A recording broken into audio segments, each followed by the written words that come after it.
Hey guys, this is Ken Spangenberg. I'm here today with Andre Butler of Graveyard Mentality. How's it going, Andre? Good, man. Yourself? Not too bad. Not too bad. How are you holding up in all this? Um, Doing the best I can. I told someone a month ago that I got 2 months left in me. Like I can do this for another good 2 months. Like be like really good at it, like learning and stay in the house. So we'll see what happens over the next month, I guess. Okay, so we're on month two already. Yeah.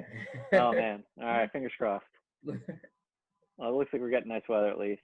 But no, I appreciate you coming on. It looks like just from seeing the people on here, we have a really interesting cross section of, anywhere from 10U players to a lot of our high school guys to some college coaches too. So we'll try to cover a little bit for everybody. Awesome. So why don't we start off with your background for those who don't know you, playing and coaching. Yeah, so I'm from North Philly originally. Played my high school ball at Roman Catholic, college ball at Eastern University. Started coaching right after I got done.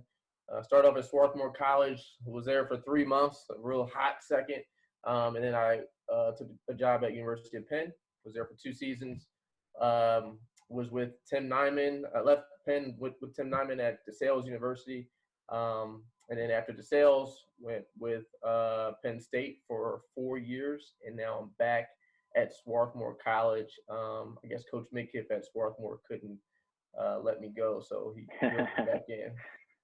Nice. Now we're happy to have you back in the area. Yeah, it feels good to be back. Yeah. I guess one thing is kind of obvious. I never really asked you. Why the passion in outfield? I would say out of all like the baseball things that are taught, it's probably the least popular. Yeah, it's weird. So like sometimes when people talk to me and like they look up my background, they're like, "Oh, like you were a great player at Eastern," and I'm like, like I figured things out my senior year, but I really wasn't a great player. And if anyone ever saw me play, like I wasn't a great outfielder. And no matter how much they tried to coach me, like I just in Division III, that's another subject. You don't get enough time. I just couldn't figure out most of the things in the outfield. So what I did with my coaching career when I started coaching outfielders was I looked at all the things I sucked at and I said, okay, how and why can we make this better and try to keep it on a simple level at the same time. And that's when Graveyard Mentality came about. And for those who don't know what Graveyard Mentality is the graveyard is a place where the hopes of base hits are laid to rest. Emphasis on base hits, right?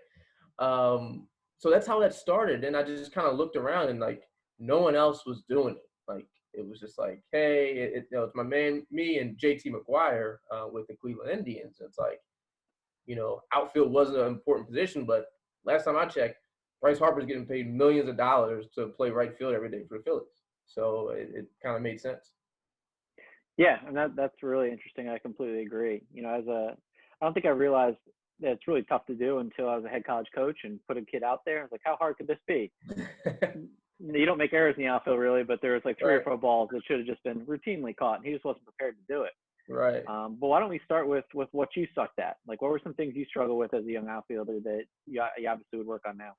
So I would say the biggest thing was like the information piece. Like a lot of times people it's like you said, like, well, like it's easy to catch that ball because as coaches, right? Like we sit in the dugout and we're like, we know the game. Like we're grown, we're old, and we've been around baseball. But especially, kids on the call that are super young, you're not as aware, and that's okay because you haven't gained that knowledge yet. And a lot of times, like I just didn't understand like reading a swing, right? Like understand that, hey, this guy's a heavy pull hitter, or hey, the day's super windy, so the ball's going to go over there, which is something you learn as you get older. But I just didn't put that into terms with outfield play. So that was the biggest piece for me. And so that's a lot what I teach now is like just baseball awareness, reading swings, understanding like, hey, this guy can't hit a curveball and we keep throwing him curveballs. So we're probably going to play super shallow because he's not going to hit it even if we hang the breaking ball. So looking at those things and saying, okay, like let me teach that to my guys and have them look at outfield a completely different way than how they looked at it before. So from what you just said, it sounds like there's really 2 components. It's a baseball IQ and / approach, and then the actual like technical part of playing outfield. No doubt. So why don't we stick with like the baseball IQ part? Because I think that can help guys like instantly. So you Yeah. mentioned things like reading the swing, knowing the count, reading the wind. What would be like your checklist for these guys as they get out to left field, right field, center field? Yeah. So I'll even give it to you. Like I have a creating like a graveyard mentality like handbook here, and there's a graveyard checklist. So when you're showing up to the ballpark, whether it's batting practice or if it's just hey you get out of mom and dad's car and like game starts in 30 minutes, like there's a couple things you have to figure out. One of those, and it's different for every sense. Like, so if you're a college coach, if you're a pro guy, and if you're a 10U, the fields are all different. So one of the things I look at is your playing surface, right? Like, are you playing on grass? Are you playing on turf? Is there a pothole in right center field? Like where I played at growing up in Fairmount Park, we had a pothole in center field. Like, so you had to know if the ball hit there, it's going to take some bouncing. Um, what's the wind like? Is the sun out during the day? What's the warning track like? How many steps does it take to get to the fence? Is it 3 steps to 2 steps? Is there not a warning track at all? What does the fence feel like when you hit it? Is it a gate? When I played at Eastern, we had a hole under the fence. I'm sure you remember that, Yeah, right? I remember that. If you're a corner outfielder, how much foul ground do I have? Do I have a lot of foul ground where I need to, make up some room? All those, or other thing is the backdrop, right? So like behind the field, is there just a parking lot with shining sun coming off the cars, or am I going to lose the ball? Like how's my visibility there? All those things, I say that, and like this isn't really like outfit, like this is like life lessons, right? It's like when you walk out of the house, okay, how do you determine what you're going to wear? Well, you check the weather, or you go outside to look at it. It's just normal awareness. So I teach my guys at any level to just have awareness skills. This way, when the ball comes to you, you read and react.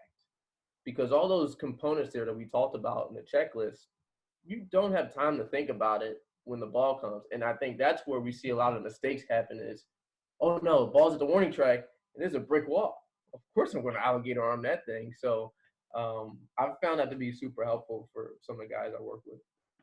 So would you recommend, these guys get into the field, they know what position they're going to play, like go out there and check out the surface, check out the fence, all that stuff? Yeah, like throw up the grass and see which way the wind's blowing, or look at a flag somewhere. I highly recommend that, like from now until you're done playing baseball. I still do it as a coach. Like I'll walk out and kind of see the way the field's playing, and I'll ask my players like, "Hey, like, what's it playing like?" Well, coach, it just cut the grass, so it's really, really slick, and the ball's taking off on the grass. This way, when that play happens, they're aware. Yeah, absolutely. And I think a lot of these guys, the goal is to slow the game down. And the more they're informed and the more they're not surprised, obviously, the slower the game is going to be. Right. Now, do you have any tips as far as like reading hitters swing and basically positioning in between pitches? Yep. So, and hopefully kids are still doing this, but I go back to like when I would play like a pickup baseball game with my buddies, right? So it'd be like 4-4, we're playing pitcher's poison, and you only have 4 fielders. So like you have to know where your buddies like to hit the ball, which means you have to know how to read their swings. So I always start with the kids I know, my teammates, my peers, because you see them swing enough. Like their holes, their successes, you know how good they are in certain pitches. So I would try to read my buddy's swing as best as possible. And what that means is if every time he gets a ball thrown to him on the inner half part of the zone and he can't get his barrel to it, and you notice that every time he even makes contact, every ball goes like this, and he's a right-handed hitter, and it shades towards like right field or shallow right field, and you're the right fielder, that means like you can come in, you can play shallow. So many times, and this isn't just for young kids, but even for older kids, like they kind of wait for a coach to move them, right? Most kids are going to sit there and wait for a coach to move them right or left. What I try to do is I try to coach my players as much as possible on what to look for, right? So how are you reading this? If 8 out of 10 times this kid makes contact and it does this every time, well, let's move all the way in and let's make them beat us over our heads. If we think about, right, the way kids think today, they don't want to get beat over their heads, right? So they're a little bit afraid of getting beat. So what they do, they play deep, right? So me, I'm the opposite. Is I actually look at where the percentages of the balls are going to be hit more likely, and I'll play shallow or play normal depth. So I really just look at that. I look at just, vague data and where balls are hit more often than none. And that can kind of help with positioning. But as you start getting older and you like know it, like move yourself. You don't have to wait for a coach to say, hey, Johnny, like this kid is a home run hitter in dead pool. Like, let's move over. Like, you can go ahead and move yourself. There's nothing better than seeing that on the ball field. Oh, for sure. And I think that's one of the biggest misconceptions in youth baseball. You go to a youth game and a coach is yelling, 5 in, 3 to left. And you go to a pro game and guess what? Crickets, because guys know exactly what they're supposed to do, where they're supposed to be off each hitter. Yeah. So I think and the backyard thing is a great point. I don't think guys do that as much anymore. It's an easy way of doing it. So I look at it like, if it's a college team, like I say, okay, you 3 outfielders got to know the other 3 outfielders' swings. And I am probably like the quietest in the dugout. I don't say much because I understand, like, well, one, you go to a major league ballpark, the coaches don't say much, like you said, and I want the players to play. Like, this game is super easy when the players have the information, reading swings, knowing the win, and can play. And then you got like this 30-year-old coach like yelling and screaming that's putting pressure on you. I think that's where fly balls get dropped and errors happen because there's a lot going on in the heat of a moment. Instead of just letting the kid go out there and play. For sure, I really like that. So that I think that covers a lot of like the baseball IQ part of the outfield. Now, what about like the technique? What are some things you see commonly wrong in the outfield, or maybe not wrong, but not optimal? Yeah. Well, we'll talk about one is the crow hop. And I was saying this to someone last week. Like I'm a religious guy, right? And it's kind of like I think where the crow hop came from is kind of like the Bible. Like people try to figure out like when was the Bible written and like how did this story become about? And we have to get back to finding the text on this. So if you look at the crow hop, it's like, man, like let's go back into times. Like how did this come about? And then all of a sudden we said pro step and we said or a shuffle, right? Now the way I teach is a pro step, right? And because the idea of a crow hop, quote unquote, is we want to gain ground going towards our target. But when we hop up in the air and we come down, our momentum has to stop. So it's really not serving its purpose compared to a pro step where we're going right foot behind the left from a right-handed thrower. So I look at that. So I say, okay, I have to do my own digging and research to make sure this stuff is valid. If you go to a ballpark, major league game or wherever, before a game, during batting practice, you see the starting pitcher warming up. He's throwing long toss, pole to pole. I guarantee you won't see him crow hop. You're going to see him pro step or you're going to see him shuffle, but he's going to try to keep himself linear going towards his target, allowing his hips and his arm to flow naturally. I think that's a big one today. I don't know if it still is, but I guess even a couple years ago where, you're seeing the crow hop and you're like, well, that's probably not the correct way to go about it. So for me, I teach the pro step or a shuffle. I allow them to shuffle their feet in the outfield or a pro step right behind their left. Yeah, and I definitely agree. I don't know how the crow hop came because I've even seen videos of like old school guys pro stepping, and it's like, hey, this isn't a new thing. Like somehow we got away from this, and if you think about like the logic of the crow hop, doesn't really make sense. Like let's jump straight up in the air and take a long time to get rid of the baseball. Right. Yeah. So the throwing's obviously a big one from the outfield. What would you say the next one is? I would say the next one when it comes to like technique is, and this kind of goes in with the graveyard mentality piece, is like coasting to a baseball or not realizing that you can get to certain balls. Like really the main reason why I came up with graveyard mentality is because when I was coaching at Penn State at the time, when I came up with it, left center field was 410 feet. So like I couldn't allow guys to coast to a ball. Like I had to tell them like, yo, you gotta get on your horse because it's literally a graveyard out there. So when I say that, when I used to go recruit, or when I still do go recruit back in times, but I would see some high school kids like in their approach to the ball, and I'm like, man, like he just ran his best 60 speed, and then he approached the ball, and he kind of lets it fall in front of him, right? So like for a technique piece for that is like I teach everyone, and I know Nicole on this call has heard this before, like I teach everyone like to run through the ball. Like if you tell yourself mentally to run through a baseball instead of running to where you think it's going to land, you'll probably catch up to some balls that you probably didn't think you can catch up to. So that's been a huge one for me. I think it's really good for younger kids.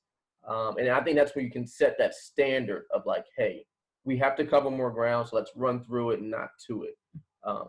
So I love that piece a lot. So really, would you say it's a confidence thing?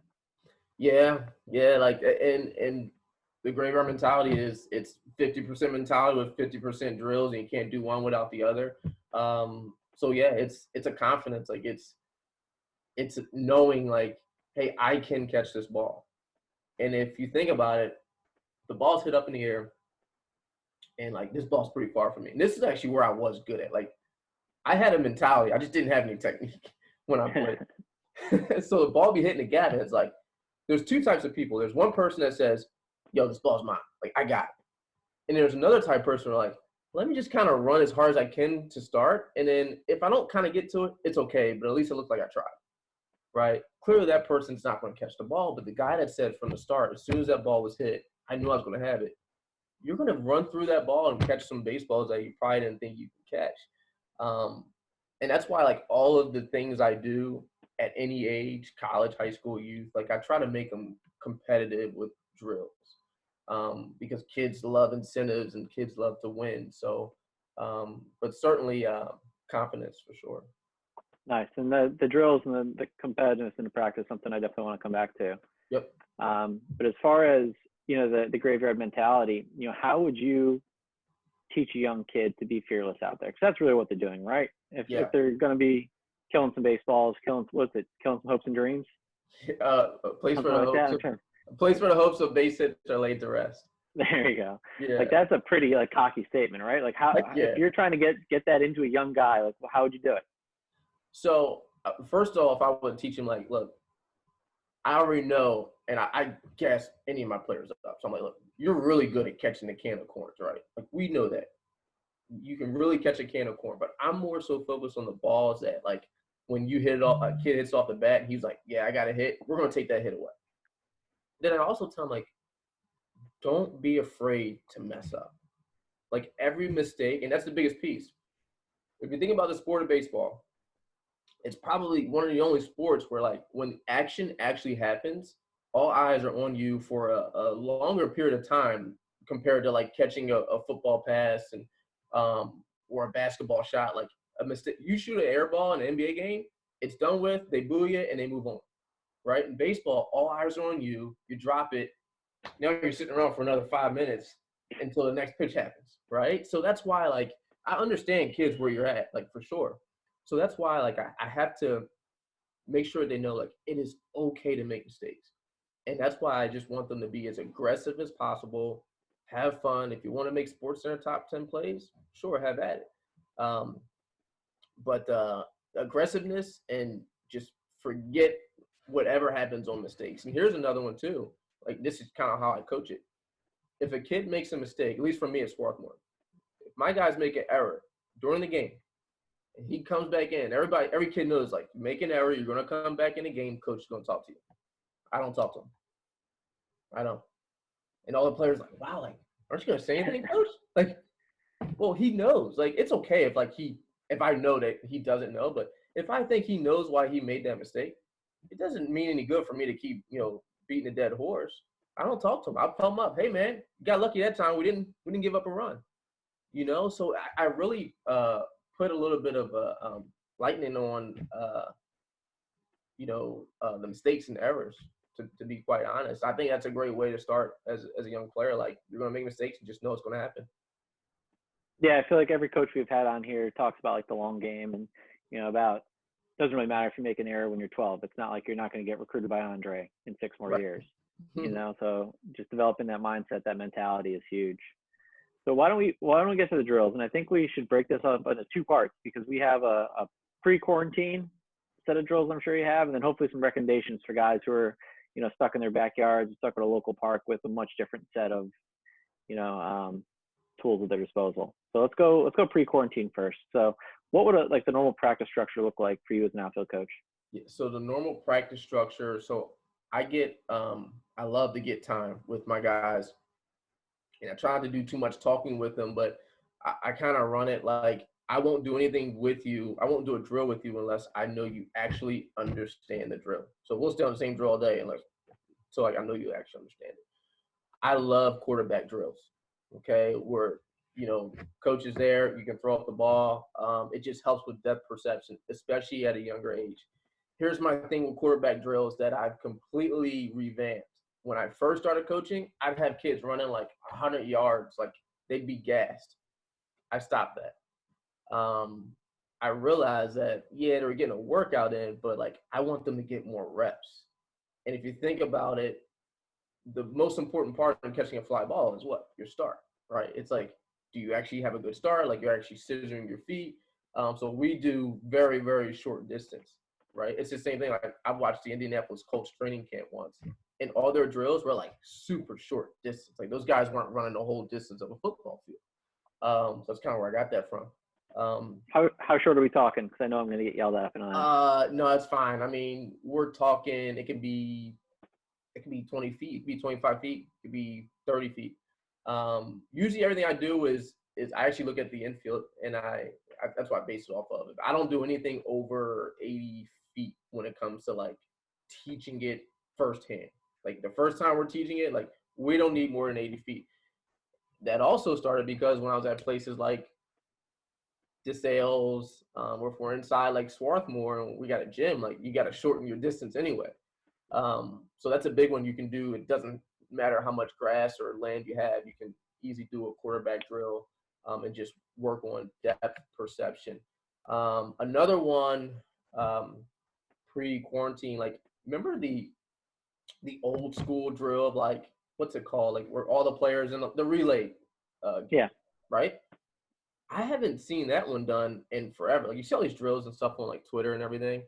And like the drill that everyone did back to like gym class kind of gets ignored. Where I think that's great because you can put all your outfielders there, teach them the exact side you want to throw the ball on, and at the same time have them compete within one another while they're still making sure their technique is staying up to speed. I really love that one. Obviously, you need a whole team to do that. Communication has got to be next. I understand that younger kids struggle to communicate, right? That's what people say, right? Kids don't communicate. They're always on their phones, right? So like, okay, so how would they be able to communicate if the ball's up in the air and they got to call off one of their peers? Like, could be super hard. So what I do is I make my guys become really good at fly ball communication. And one of the ways I do that is I put them all, let's say, in left field. I'll be your shortstop or third baseman. It's a good workout for me as well. So if you got somebody with like a good fungo that's got some, good precise fungoing, or if you got a machine, you can put a ball right where you want it, but give them like that shallow pop ball. So they have to come in. I'm the shortstop, so I'm running back. Here's the deal. I'm running back, yelling ball, ball, ball as loud as I can. Like you have to call me off. So they're coming in. If I'm camped, they can let me have it. But if I'm not camping, sometimes I'll slow down just because I'm probably tired from the drill. But they need to be able to call off their coach. And I believe if you can call off a grown man, right, you're going to be able to call off your peers too. I love that one. It's really good. It gives them a lot of ownership over the communication portion of it as well. Yeah, I've never heard of that one actually. Throwing the coach in the drill, that adds some more pressure to it too, I'm sure. For sure. I'm sure the guy's getting a kick out of it by the end of it. Uh-huh. So you mentioned making drills more competitive, and I think that's really crucial because we've all been there. We do it in practice and it looks great, and then there's any kind of pressure added to the drill and it just falls apart. So what are some ways you get your outfielders to compete out there? Knockout. Knockout's my favorite drill, and you'll probably see that on social media. Like most of the balls that an outfielder is going to get is going to be on the ground versus in the air. And this happened one time. So we had a player who were like, hey, like he was an outfielder. We said, hey, we got to bring him in because our second baseman got hurt. And this particular kid, I won't say his name, but he sucked at second base. He absolutely sucked. Like, he had the hardest hands ever, and he was horrible at it. And I was like, why are you so bad, man? So I said, wow, like, outfielders, because we're so used to getting a ground ball hit at us 250 feet away or 300 feet away, like, we just lost complete feeling of having soft hands and being that infielder like we might have been at a younger age. So what I started doing is, for my ground balls, I did short distance knockout. So I'd be, and by short distance, I mean no more than 90 feet. The higher the level, the shorter we go. So let's say we start at 80 feet, hit your ground ball, and I mean hard with some super good backspin. Teach them, in this sense, we got to use one hand, guys. Like, I'll make it hard on one hand. This way they can work on soft hands. And after every rep, they have to move in. And we've gotten far into, like, 15, 20 feet away, and I'm just peppering balls at them.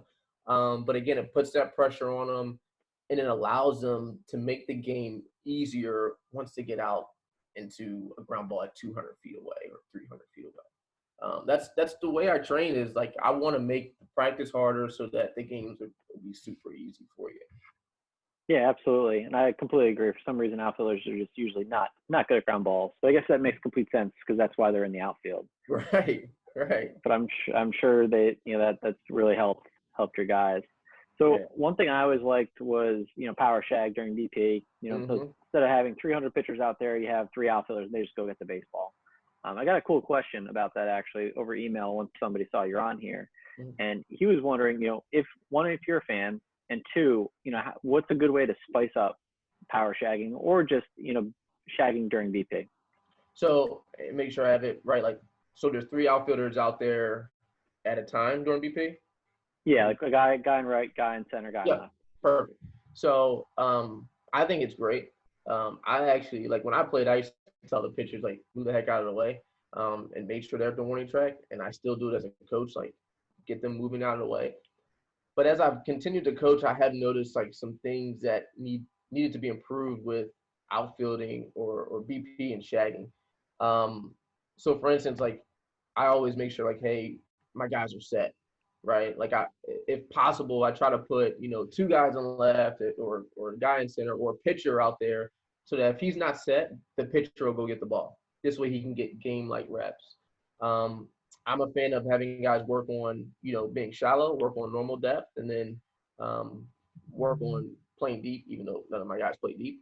The other spin on it is, especially for the kids who aren't in the lineup, right? And this is probably for an older level or for anybody.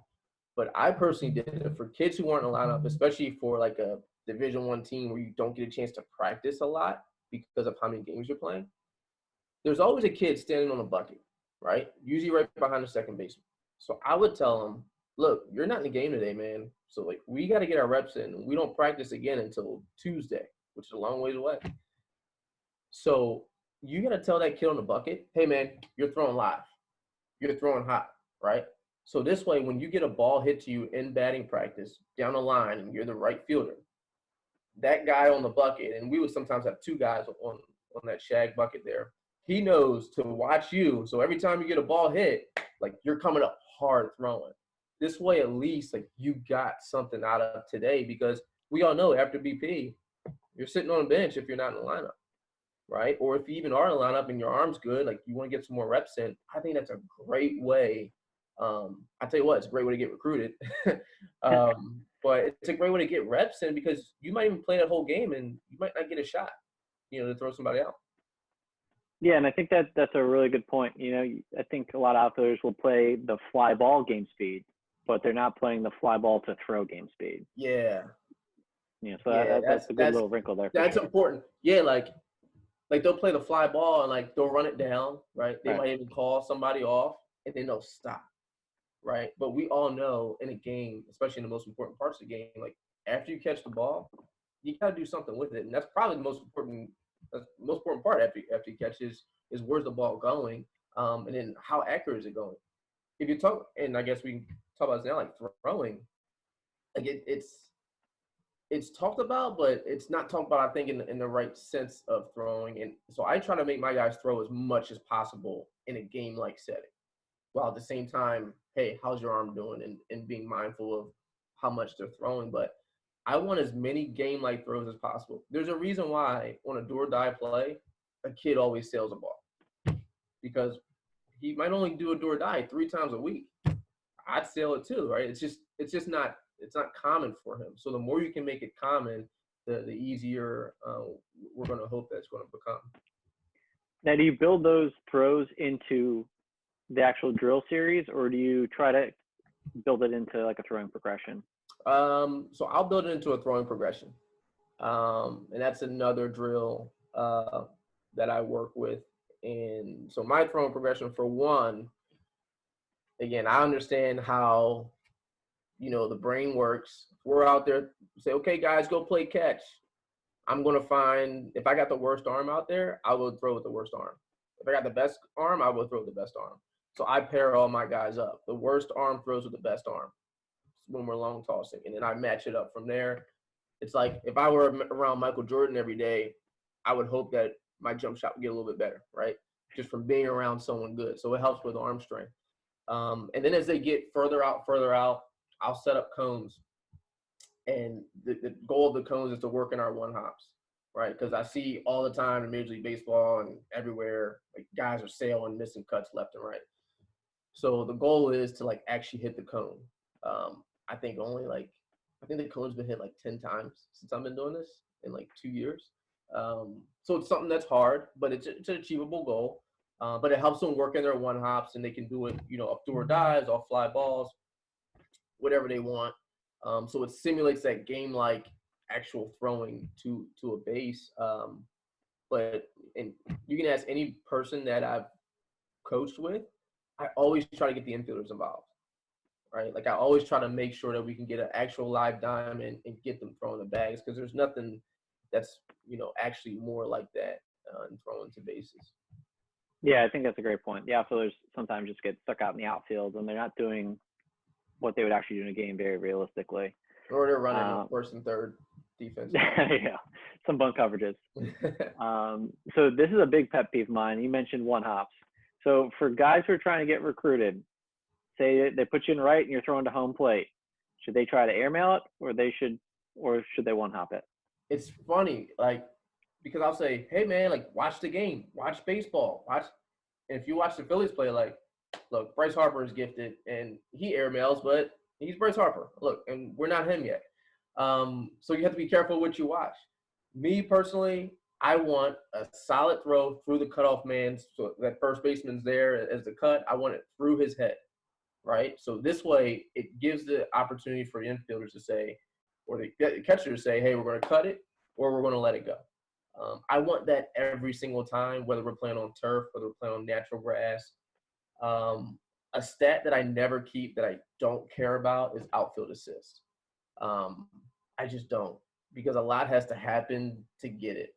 And I'd rather take my chances keeping that hitter on first base than having him on second base, because now my pitcher's like, well, geez, we're another hit away from probably scoring another run.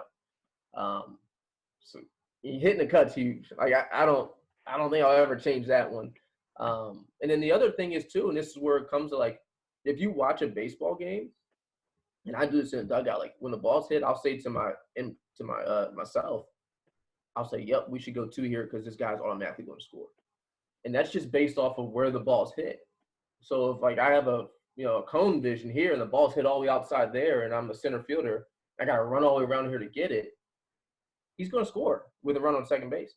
He's automatically going to score. We should throw it right to second base. So, and that comes with that decision making and, again, that baseball IQ part that we mentioned. Yeah, that internal clock is huge. I mean, I've seen so many guys chasing that outfield assist give up free base after free base. It's incredible. Yeah. So you mentioned stats, and obviously, 2020, we love to keep numbers and stats on everything that we possibly can. What do you value as an outfield coach? Like, do you have your own rubric? Do you not care at all? Where do you fall? No, I do. Yeah, I care. Coaching my guys. And the first, I wrote down some notes. Like, the first thing is, like, the mentality piece overall. Like, you have to have it. You have to. Because you can be a good ball player, but you don't have a graveyard mentality or like the ability to like even start on having a mentality. Like if you don't have that, it's a long season. It's going to be tough for you. So like that's number one. Number two is like I love outfielders that can get really, really good reads. I coached this kid once. His name is Curtis Robinson. Um, when I was at Penn State, and he was a bigger kid, like a football type kid, and he wasn't my fastest outfielder. He wasn't very slow either, but he got my best reads. Like this is a big, big kid, like Bo Jackson type of physical kid. He can play all three outfield positions because he got the absolute best reads out there. So like it doesn't matter always like how fast you are. So reads is going to fall in there in that next spot. Secondly, or the next spot after getting good reads is I do like guys that have some good speed. Speed's obviously going to help. So being able to work on that during an off season is going to make just running down fly balls easier. And then falling in next would be decision making. So we talked about being able to hit the cut, knowing when to throw to second base and not to throw home. And then my last one that I really care about when it comes to like tools and abilities is arm strength. Arm strength is the last thing I care about. And here's why. Like I said, you have to have the opportunity to throw somebody out to actually get the outfield assist. Two is you can play the entire game, as long as you don't get exposed too much. Like I'm completely fine with that, and you having a not so great arm. And guess what? Say if we're 2-2 ball game, we're in the ninth inning, we got to run on second. I can just take you out of the game and put somebody else in.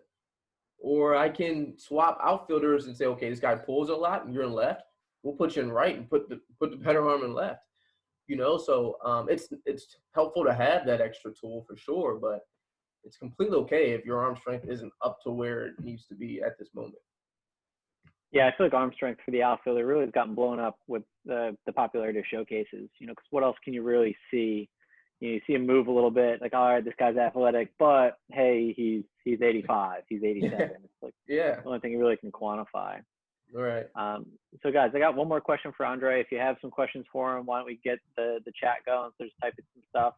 So I wanted to come back to things guys can do in the quarantine right now, in their home, outside the local park, to get better at outfield. Yeah, and here's something I've actually done. I'm slacking. I didn't do it last week. But like at least once a week, like I'll go to the local field and just throw. And what's worrying me right now about baseball coming back is kids getting hurt, right? Like kids and even adults, like in majors, like their arms just not being ready because look, weather's going to be nice when things come back and you're going to be like, whew, my arm feels really good. It feels really good. And then 2 weeks later, you're like, we need to see the doc, So I believe that you can still work on a long toss program while you're at home. All you need is a bucket of balls. I use just the fence here at the local park. And if you want to work on some accuracy, like just try to hit the pole of the fence. If you're lucky, the ball bounce back to you. And then each day you go out, like try to gradually get better and gradually go further. And like that's an easy long toss program that you might just need mom or dad to drive you to the field, or if it's close, you can walk there. But that's a big one. Like, I mean, obviously hitting off the tee is good too, but like right now, because we all know, like, as soon as the governor says, hey, go back outside and play baseball, we want to get after this thing. And I think kids need to be throwing as much as they would be doing during an actual season. So if you got 6 games in a week, you need to be throwing 6 days a week for sure. Yeah, I think that's dead on. And once this is all good, we're not going to be excited to practice. We're going to be excited to play, which is dangerous for guys who are going to be making some high effort throws. Now, how about, is there anything outfield wise that they could do? Like maybe it's like them and a dad, them and their brother. Yeah, if them a parent or a sibling, again, like it doesn't even matter like the fungal skills or whatever. Like just have them hit you baseballs, right? Because especially if they're bad, this is perfect. So like my brother, he stinks at baseball.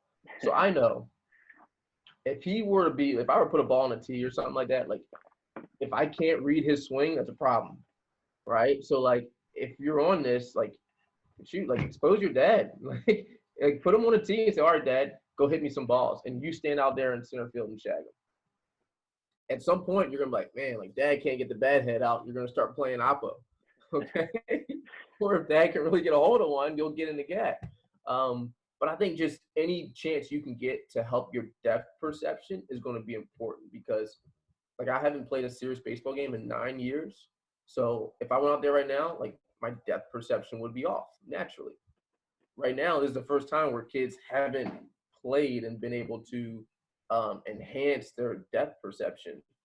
So best believe when you get back out there, it's going to be a little bit to get back going. So I think any chance you can get to help that now would be very beneficial. So it might not be perfect, but don't worry about that. Like, just see balls off a bat, and it'll be good. We're gonna get some angry emails from some dads. I feel like know, in right? a couple of days. No, I think that's a really good point. So what about worst case scenario? Say somebody lives in the city. What do you recommend? Like, is there anything guys can do, like in their basements, like out in like a small porch? Yeah. So the one thing I posted on Instagram yesterday, I don't know why I just started thinking about it, was like being able to find like a four-seam grip, because we know as outfielders we want to find a four-seam grip, but in game, like, you don't have time to think about that, right? You don't have time to think about that feeling of it. So like, you can sit at home right now, throw a baseball up, catch it, and without looking at it, try to find a four-seam grip. And if you're young and your fingers are small, like maybe you got 3 fingers on those seams, that's fine. But at least gives you that feeling of it. This way, when you get back out in the ballpark, it's like, yeah, I've been doing this, all quarantine. I'm ready to go and throw a four-seam grip. Versus a kid that's at home not doing anything and hasn't worked on that piece, he's going to struggle for sure. So I think you certainly can do that at, like, a kid in the city, a kid with limited space.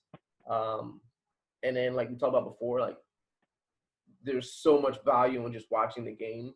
So if Comcast Sportsnet happens to put on a Phil's game, like, I think you can learn a ton. Even just watching 3 innings, you'll learn so much and become so much better. Yeah, that's actually something no one's brought up yet, is finding the four-seam grip. And regardless of the position you play, is huge. I mean, think about like how much like spin efficiency has from 60 feet 6 inches. What's it going to have at 180 feet? Right. If you're throwing 2 seams, it's not going to be pretty. Right. So let's go to some of the questions. So we have a couple technical questions here. Mm-hmm. So Nicole, we'll circle back to yours at the very end, because you guys might have to talk about that one off air. So what's your preferred prep step rhythm with your feet? Prep step rhythm with your feet. I like that. So preferred. So I like to, this is just me. Again, I'm also someone, like, if there's a comfortable way that a player likes to do something, he can get a good result, have at it. He or she can get a good result, have at it. I like to go just left, right, kind of walk into it. As my prep step, the idea is I want to have my body moving, but not as much, because we have to think about it. Once that ball's hit, let's say the ball's hit at a 90-mile-an-hour exit velocity, I'm staying still. So I have to find a way to kind of jumpstart my body to get going left, right, in front, whichever direction. So I try to time that up with the not only release point of the pitcher, but when the barrel is going to make contact, so when that hitter will make contact. You're starting to see some other things, and my one buddy that is playing in pro ball right now, they're currently working on like some jumps, right? So like if you look at a shortstop and like he jumps up in the air before the ball is released. I do know some outfitters doing that as well. I haven't toyed with it as much, but I'm also not opposed to it. Again, if a guy is able to get a better jump, kind of get him a small jump, but like this much off the ground, then hey, let's play ball. But most of my guys, it's mostly a walking lead for their rhythm with their feet. Nice. And do you want them like squared off at contact? Oh, so yeah. So I want them just staggered, facing, the pitcher or facing home plate. I don't do any angling of any sorts like that. But I will say, as far as placement, play guys in the gap a lot. I guess we'll get into that too. So nice. So the next one from Spencer again. So first step in a jump, do you prefer jump turns or 1 foot open up and start running. So the way I was at the field the other day too.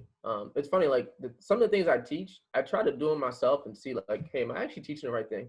Because I think that's important, right? Like we all can be corrected at times. So I went out to the field and like I actually like gotta jump myself, like gotta drop step myself, and then I videoed myself. I said, okay, like what did I do and how did that feel and does that look like any of the great outfitters like Jackie Bradley Jr. or something? So I kind of call it like a scissor, like they both move, both feet will move at the same time.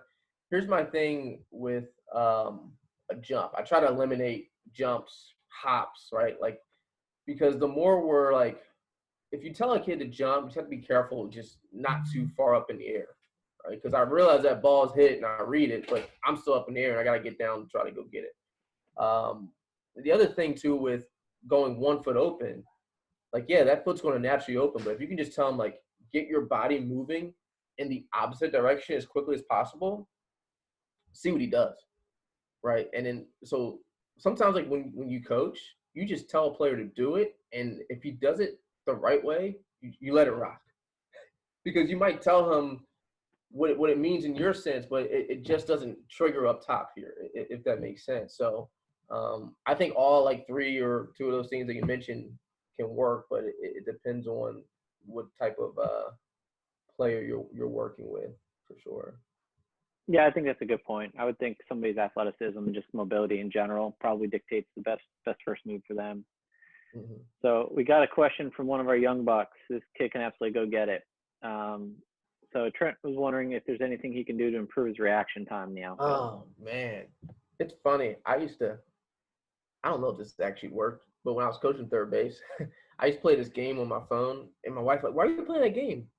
And it was just like this little like Tetris-looking game. I'm like, I'm trying to improve my reaction time for waving runners. I don't think that would probably work for the outfield, but I think it helped. But I guess your reaction time for just improving, it kind of goes back to just reading that bat off the ball type of thing. It's funny if you watch certain kids like get reads, like they'll almost jump on foul ball. So if you see a kid jump on a ball, it's foul, and like kind of stagger or make a step, like he's got the right thing going on. He's got the right mindset. So again, like get yourself a tee, go to a local ballpark, have anyone hit you some balls, and just see how you react. Because like it's all about your start, to be quite honest. Like if you want to get a head start on a ball that's already moving at a faster rate than your body actually has the ability to do so, you better have a pretty darn good start. So hopefully we'll all be able to get out in the field and do that soon within a team setting. So I hope that works. Yeah, fingers crossed there. So we got 2 more quick ones, and then we'll let you go. How's that sound? Yep. So good question here. So basically we're talking glove size. You know, it sounds like one of our coaches has players who play both infield, outfield. He's curious about, you know, guys, what would be a glove that's too small for an outfielder? Yeah. I'm a city boy. When I first started playing outfield, I played with an infield glove. One glove. Yeah. Yeah. So, I mean, yeah, the 12.5 is typical. My biggest thing, like, I'm more concerned, like, the comfort level of it, right? Like, yeah, like, you want them to have, like, that 12.5, which is suggested in high school. But if the kid's small and he's developing, you know, younger and his strength isn't all there and he can't actually squeeze the glove, well, it probably doesn't make sense for him to have that mitt. The other thing I'm going to add in with this question is I would teach all the outfielders to go, 3 in the pink or 2 in the pink. Man, it's been a while since I put a glove on. Yeah. But just because when you hold it, when you got the glove on, like you want to be able to see your palm, so you naturally get extra extension to have more control of the ball and then catch more baseballs. Once it'll be weird once the kid first does it, but he'll never go back ever again, as I haven't. Yeah, I agree. The pocket's so much better. So much better. In the pink. Valuable. So let's finish up with a question from Nicole. She asked like right off the rip. So it sounds like you recently created an outfield positioning card. Yep. Can you tell us a little bit about what that looks like? Yeah. So my outfield positioning cards.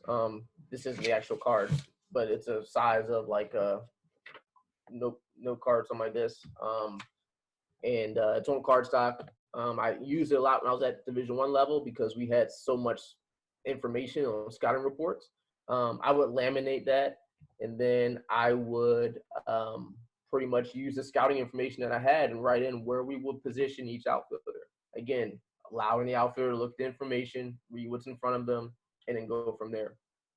But even with that, it would change like a lot. So they'd come in, give me their cards, erase it, I give it back to them, but at least they would know where to position themselves. Here's the thing with the cards. You have to know, I think you probably can do it at the youth level if it's like an in-house league, and you know who you're playing against. The cool thing is with it, it keeps the kids in the game because they have to pull it out of their back pocket. Like the Red Sox do it all the time. They pull it out of their back pocket, they look where to play. And it doesn't allow the coach to have to yell like, hey, Joey, move to left center, right? So it puts more ownership on the actual player. That's why I love them. Now, again, I'm at Swarthmore now, and I can't use my cards, right? Because we don't have like all the scouting information. All the games aren't on TV. So I actually rely solely on watching the other team's batting practice. I'll watch the other team's BP, and I will sit there and write notes. And if they're wearing their number on their BP top, even better, because I'll be like, okay, number 25 with a wristband and one pant leg up, heavy pull. Yeah, coaches, don't let your players take BP with jerseys on. It's so brutal. It's so stupid. I love that. I love that. Making it easy. Hitting the lineup, too. Go 1 through 9. Right. I love that. But again, it's just all about everything I've kind of said just goes back to like looking at the information in front of you and then helping you apply that to when the ball's actually hit to be able to read and react and then make a good, educated, and aggressive decision. Awesome. Well, I appreciate all the time today. That's all I got. It's nice out, so I'll let you go and enjoy.